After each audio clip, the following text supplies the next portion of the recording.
Hi, this is Amelia, and I am here with Sacred Ecology today at my local park, and I want to show you all something awesome. Here, it's spring, beautiful day in Oregon, and all those yellow flowers out there are dandelions.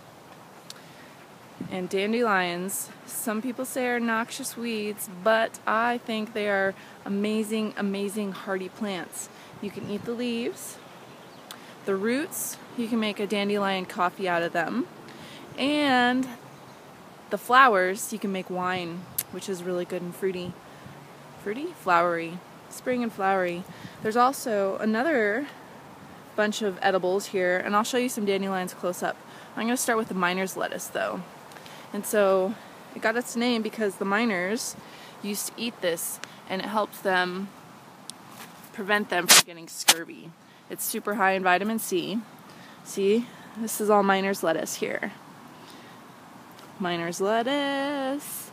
And the edible part, you want to pick these leaves that are edible.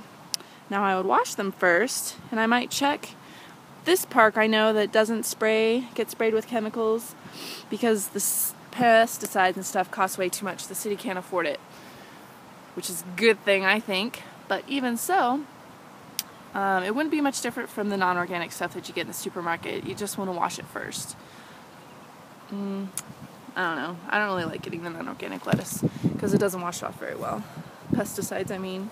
The other cool thing that we've got over here are some wild chives. And these grow all over the place. And they have a really pungent odor. Let's see, here we go. Here's the wild chives. Yeah, look at these guys.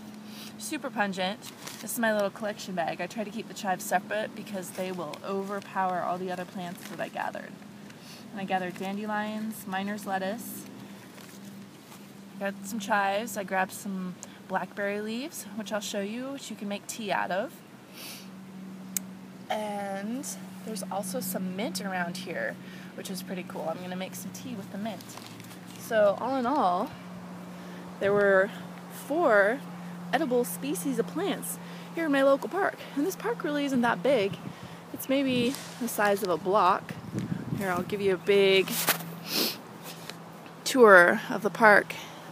Yeah, it's got a little playpen over there. Has a baseball field. A couple of cute little doggies by the tree. So it's really, really cool.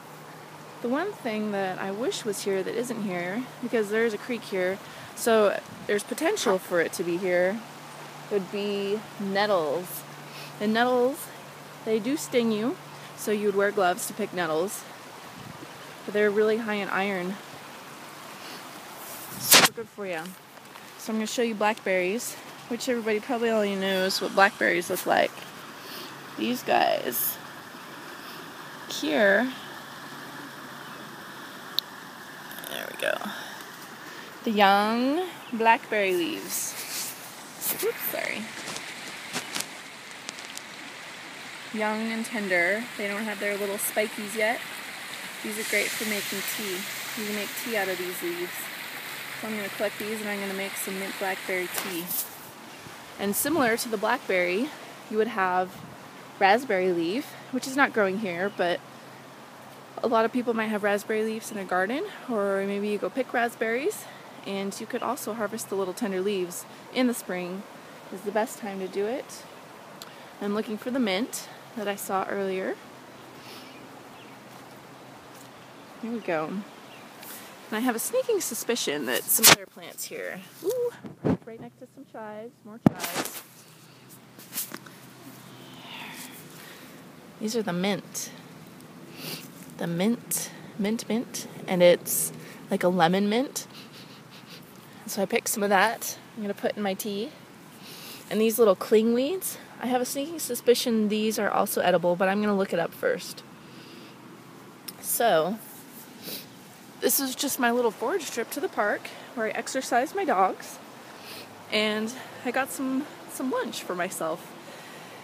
And I just think it's the coolest thing ever to go out in a field or in the woods and pick your own food. Now the same field may in the fall have some edible mushrooms, so stay tuned for another video. If this field doesn't, I know where there are some edible mushrooms, so stay tuned for another video. And again, if you're going to go and check and get some edible plants yourself, I want you to look it up on the internet just so you make sure what you're getting, and so that you can easily identify them for your next outing. And start seeing food everywhere. Food is abundant. Food can grow anywhere and everywhere. And I think if we have to maintain a green space, like in the city, there's a bunch of trees, why don't we have fruit trees and we could feed the masses that way? Just a thought. So this is Amelia with Sacred Ecology signing out. Love you guys. Peace.